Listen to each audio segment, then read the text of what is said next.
Hello everyone, welcome once again. Now, today I am sharing a trick to identify the strong field and weak field ligands.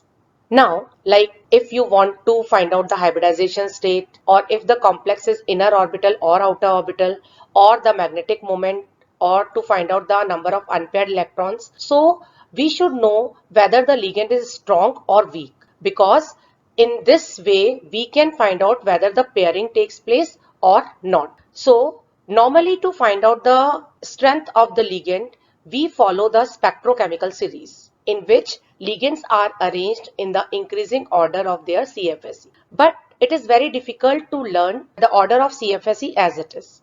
So I'm sharing a small trick with you जिससे आपको easily पता चल जाएगा that which ligand is a strong field and which ligand is weak field. तो first I'm taking weak field ligands. अब ligand weak field है ये पता लगाने के लिए सबसे पहले आप देखिए कि ligand का donor atom कौन सा है. Now, if the donor atom is halogen, means fluoride, chloride, bromide or iodide, or if the donor atom is oxygen or sulfur, then the ligand is considered as weak field ligand. For example, F minus, Cl minus, Br minus, I minus. These all four are halogens. Now OH minus, that is hydroxide ion. Here the ligand donor atom is oxygen. In oxalate ion, you can see the structure of oxalate ion. Here two oxygen atoms act as donor atom. Similarly, in thiocyanate ion, sulfur is the donor atom. So in all these cases, either halogen is donor atom or oxygen is donor atom or sulfur is donor atom. So that is why these are considered as weak field ligand. And because they are weak field ligand, तो CFSE की value is less, और CFSE कम है तो electron easily T2G से EG में promote हो जाएंगे and pairing will not take. Now, to easily learn these three elements, you just learn the word ghost and omit first and last word, that is G and T. बचा क्या? Hos. Hos means H for halogen, O for oxygen and S for sulfur. Now, next is strong field ligands. अब आप ligand में donor atoms को देखिए. If the donor atom is phosphorus or carbon or nitrogen, then the ligand is considered as strong field ligand. Now I am taking example cyanide ion. Here the donor atom is carbon, which is shown by red color. Now in NC, the donor atom is N. This is isocyanide. Now in carbonyl, the donor atom is C. In ammonia, the donor atom is nitrogen. Now in DMG, dimethyl glyoxime. Now the structure is given here. Two nitrogen atoms are donor atom. That is why it is considered as strong field ligand. Next is EDTA, ethylene diamine tetraacetate. The structure is given in the figure.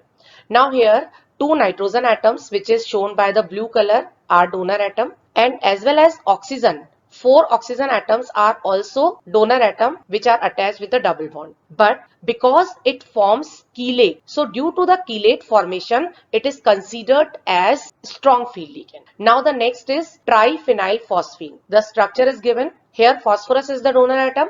Hence, it is considered as a strong field ligand. Similarly, trimethylphosphine, if we replace the phenyl rings with the CS3 molecule, then it considered as PCS3 whole thrice, that is trimethylphosphine. Here again the phosphorus is donor atom, तो ये भी क्या माना जाएगा? Strong field ligand. So again I am telling you that if the donor atom of the ligand is phosphorus, carbon or nitrogen, then the ligand is considered as strong field ligand. Now to learn these three atoms, simple, if you are PCM students, physics, chemistry, math, तो हम PCM बोलते हैं, M को replace कर दो N से. So this is PCN. PCN means phosphorus, carbon and nitrogen. So you can easily learn these three atoms. Now these tricks are not always working as it is. Now there are some exceptions in these cases. Now first I am taking chloride. Normally chloride is considered as a weak field ligand, but whenever chloride is attached with platinum like PtCl4-2, then chloride acts as a strong field ligand. Now why is it so? Because platinum is having large size, and due to this reason pairing takes place and